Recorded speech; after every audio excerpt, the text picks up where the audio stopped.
Recomeçar.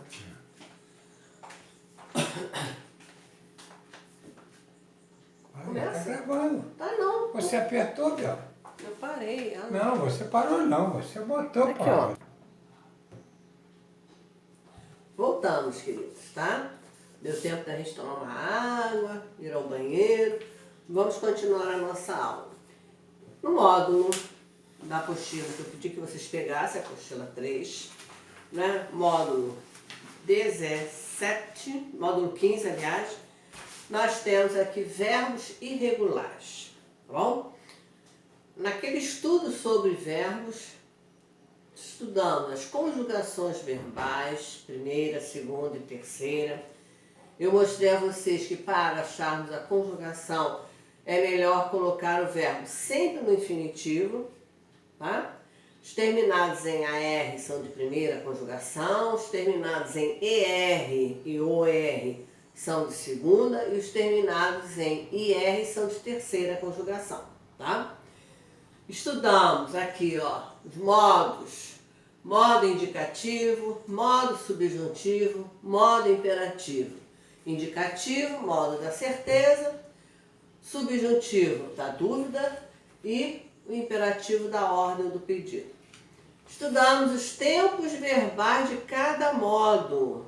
Os tempos do indicativo, presente, pretéritos, futuro. Subjuntivo, presente, pretérito imperfeito, futuro. E o imperativo, são dois, afirmativo, negativo. Novamente, característica do imperativo, não tem a primeira pessoa do singular. Só conjugamos o verbo no imperativo a partir da segunda pessoa, tá? E as formas nominais, infinitivo, gerúndio e particípio. Estudamos os tempos compostos também. Ano que vem teremos mais tempos compostos, tá? E agora eu queria mostrar a vocês uma coisa que agora vai ser muito importante, tá? O radical. Radical da palavra ou do verbo. O que é isso? O radical é o pedacinho da palavra ou do verbo que nos dá o significado daquele verbo. Então, como é que eu acho esse radical? Botei aqui o verbo cantar. Ó, tiro essa terminação de primeira conjugação, AR, cante será o radical desse verbo. E esse radical vai aparecer em todos os tempos verbais. Por exemplo, eu canto. Ó, olha aqui. Eu cantarei.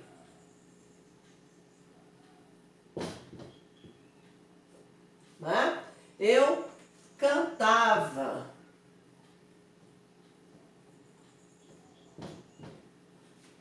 Não, ele aparece em todos os tempos verbais.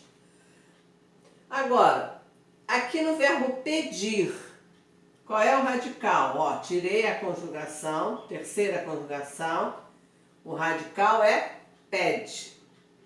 Presente do indicativo do verbo pedir. Eu peço. Ó, olha o radical. Ué, mas não era pede? Virou PS cedilha. Quando acontece isso, quando o radical ou terminação do verbo, quando eles mudam, nós chamamos esse verbo de um verbo irregular. Quando não mudam, chamamos de verbos regulares. Outro exemplo de verbo irregular. Eu gosto de citar sempre esse exemplo, ó, caber, tá? Ó, tirei a marca, a conjugação, segunda conjugação, o radical é cabe. Presente do indicativo do verbo caber, eu caibo. Olha lá, tá? Então, virou caibe o radical. Verbo medir. O radical é mede, M-E-D. Tirei o IR, então não, vou botar aqui. Medir. Tirei, tá? É mede. Presente do indicativo do verbo medir. Eu meço. Tu medes, ele mede, tá? Então, um verbo que é muito irregular também é o verbo ter. Ó, o radical seria o ter somente. Tirei a marca de segunda conjugação. Presente do indicativo, eu tenho. Olha o radical que virou. Pretérito perfeito, eu tive. Olha como muda o radical. Eu tinha, eu terei. Então, o verbo ter é um verbo super irregular que nós vamos estudar aqui nesse módulo também, tá? Então, radical é a parte mais importante, a parte que dá significado à palavra ou ao verbo. Nós já estudamos o radical nas palavras, quando nós estudamos palavras primitivas e derivadas. Por exemplo, eu tenho a palavra pedra, tá? Daqui eu posso formar várias palavras que nós chamamos de palavras cognatas ou família de palavras. Eu formo pedrinha, pedregulho, pedreira, pedreiro, tá? Todos com o mesmo radical. Então, quando o radical não muda no verbo, nós chamamos esse verbo de verbo regular. Quando o radical muda, nós chamamos de verbo irregular. Então, nesse módulo da apostila, nós estudaremos isso, tá? A mudança do radical ou não. Aqui na apostila vamos fazer um pequeno apanhado sobre verbo, de novo, a importância, o valor semântico do modo indicativo, do modo subjuntivo, do modo imperativo. Vamos falar do verbo ter, que é um verbo irregular que eu estou mostrando a vocês, e falar também do radical, tá? Então é isso aqui que nós estudaremos nesse módulo que vamos começar hoje, tá bem? Então aqui na apostila nós temos verbos irregulares, conceito de verbo irregular. Verbos irregulares são aqueles que, ao serem flexionados, sofrem modificações no radical ou nas terminações ou desinências. Por exemplo, verbo conseguir. O radical, eu tiro o IR final, marca de terceira pessoa, de terceira conjugação. O radical seria consegue, G1 no final. Presente do indicativo seria consigo, seria consi e o G, tá? Verbo cair, radical seria K. No presente do indicativo, ele fica caio, tá bom? Então, esses são os verbos irregulares. Tem aquele que dá exemplo de irregularidade no presente do indicativo, verbos terminados em EAR, em IAR. Por exemplo, passear. Radical seria passe, né? Tirou AR. Eu passeio. Aí vira passei, radical. Verbos terminados em IAR. Odiar. Presente no indicativo, eu odeio. Verbos terminados em ER. Crer. Presente do indicativo, eu creio. Valer, eu valho. Olha como ele é irregular, como muda muito. Verbos terminados em IR. Vestir, eu visto. Dormir, eu durmo. Ouvir, eu ouço. É igual a medir, tá? Irregularidade dos verbos nos demais tempos. Entre os vários verbos irregulares, lembramos o verbo ter, que apresenta alterações no radical. E ele cita aqui: tenho, tive, tinha, tivera, terei, teria. Então, para mostrar como o verbo ter é irregular. Tá bom? Então, lá apostila, na página 8, nós temos, ele começa a falar um pouquinho sobre verbo e tem um conto. O que é um conto? Aqui no segundo parágrafo, para começar, tem conto, é um gênero textual que apresenta várias modalidades, como contos maravilhosos que nós já estudamos, contos de aventura, contos de mistério, contos de amor, contos populares, entre outros. E tem um texto aqui, Conversando com Maria Vicêncio, Carta a Conceição Evaristo. Então nós temos aqui um texto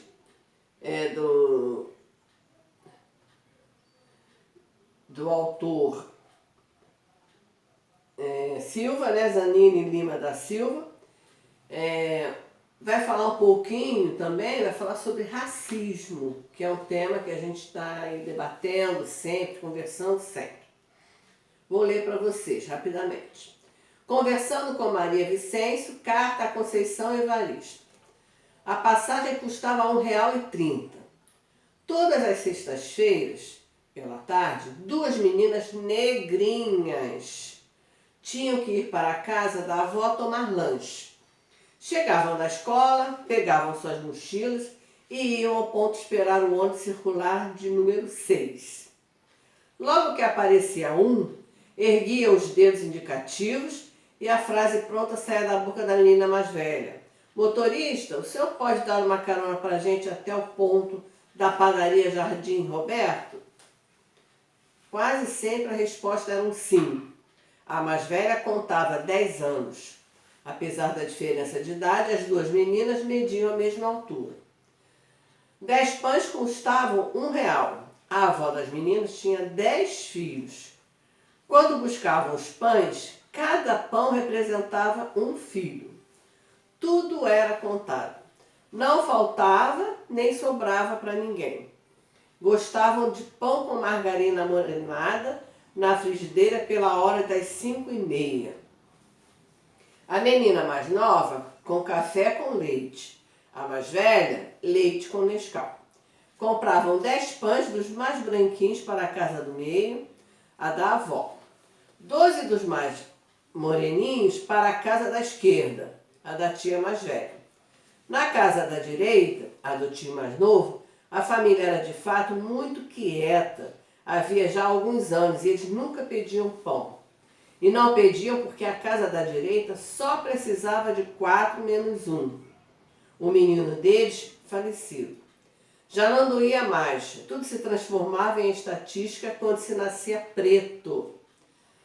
A avó ficava na sua cadeira reclinável esperando as meninas chegarem. Nunca vestia calça. Era hábito de interior da Bahia, onde fazia sempre calor. Cruzava as pernas escuras, desenhava de meias verdes, azuis e violetas dentro da saia rente ao joelho. Cruzava também as mãos calosas de trabalho em cima do controle remoto da televisão. Ela é quem escolhia o que Dona Maria, a moça da limpeza, de pele igual à sua, assistia enquanto passava a roupa. Geralmente, a avó cochilava, antes do primeiro intervalo da novela da tarde. E por isso mesmo, era a Dona Maria quem acabava assistindo. Então, esse é o texto, tá, que nós vamos começar a trabalhar. Por falar em texto, eu quero lembrar a vocês a importância da leitura. A nossa avaliação de produção textual foi um texto para interpretar. Nós só conseguimos interpretar um texto se nós conseguimos lê-lo com muita atenção. Não entendi o texto uma vez que eu li, leiam 2 vezes, 3 vezes, quantas forem necessárias, tá? Vocês precisam ler mais. O texto da avaliação não estava difícil, era um textinho básico, né, do menino que queria mais um animal. Então, precisam ler, bem? Eu vou deixar esse questionáriozinho que tem aqui na página 9, nos 3 primeiros pontinhos, para vocês fazerem para a próxima aula. bom? É uma interpretação. Então eu estou esperando na próxima aula que vocês tenham feito tudo direitinho. Bom, aí eu vou corrigir com vocês. Então, próxima aula nossa, vocês vão fazer esse exercíciozinho e eu vou passar um outro exercício sobre verbo básico, uma coisinha pequena, só para relembrar um pouquinho, tá bom? Vou ficando por aqui. Estudem, não deixem de estudar. Rapidinho esse bimestre vai passar também, como os outros. Nós vamos e não se esqueçam, todo trabalhinho é importante. É assim que vocês participam das minhas aulas, tá bom, queridos? Beijos, fiquem com Deus, até a próxima aula. Tchau!